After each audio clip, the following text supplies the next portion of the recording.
Hello, I'm Al Fuller. And I'm Brad Fuller. We're here in Brad's bunker where we did the co-writing aspects of our Improviser's Mindset book chapter, reflecting on how we got here to be writing this volume for the Oxford Handbook of Improvisation in Music Therapy. We were asked to contribute something that could be read and seen and heard. So hopefully you've now read, tick, and we offer this video as something to be seen. It's a brief reflection on our creative process in writing this piece. And something to be heard is the improvisation that concludes this chapter.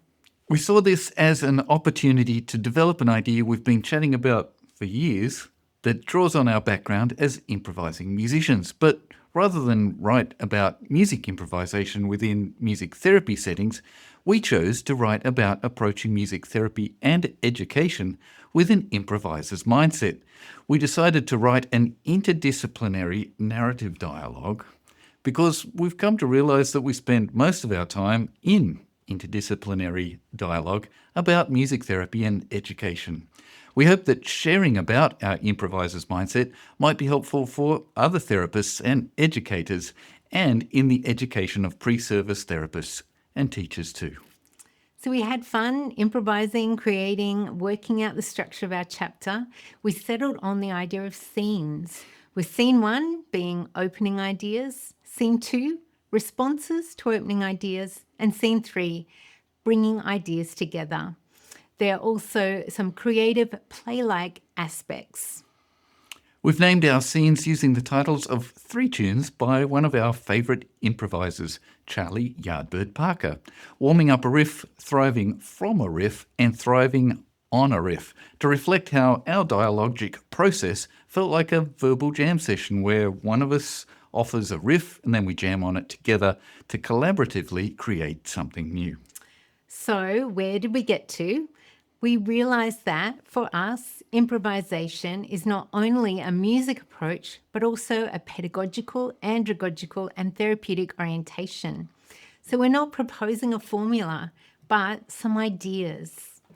The idea of the improviser's before, during, and after BDA framework. And also the idea of the prescription spectrum that music practitioners, therapists, teachers can use with their own improviser's framework and reshape in a way that feels authentic to them and beneficial for their participants. For our musical reflection, we were inspired by improvisers we encountered over the course of writing our chapter. Ted Joyer's account of Charlie Parker using the first 5 notes of Embraceable You gave us our thematic material. We chatted in advance about the chord changes we might use and decided to go with a 2-chord vamp that I've been using in my therapy and teaching right from the beginning. We often find ourselves coming back to the same discussion of, is this a 1 to a flat 7, or is it a 4 to a 5 or something else? But all that aside, we just decided to play and be playful. We met on a gig and performed together for many years, but we've come to realise lately that as we moved into academia, we stopped co-musicking. Fortunately, our recent move has given us space for Al to have an acoustic piano at home for the first time since we've been married. So we were really excited to record Al at her new piano, and for me to record on fretless bass for the first time, similar to in our chapter where we talk about familiar and new at the same time. So we see this project as representing a new beginning for us as co-writers and co-musicers. As our dialogue continues, the improviser's mindset reminds us to stay open to the next phrase, the next gesture, the next surprise. So we hope that our dialogue encourages music therapy and music education practitioners to improvise with intention, to reflect with care, and to embrace those resonant moments that arise, not in spite of imperfection, but because of it.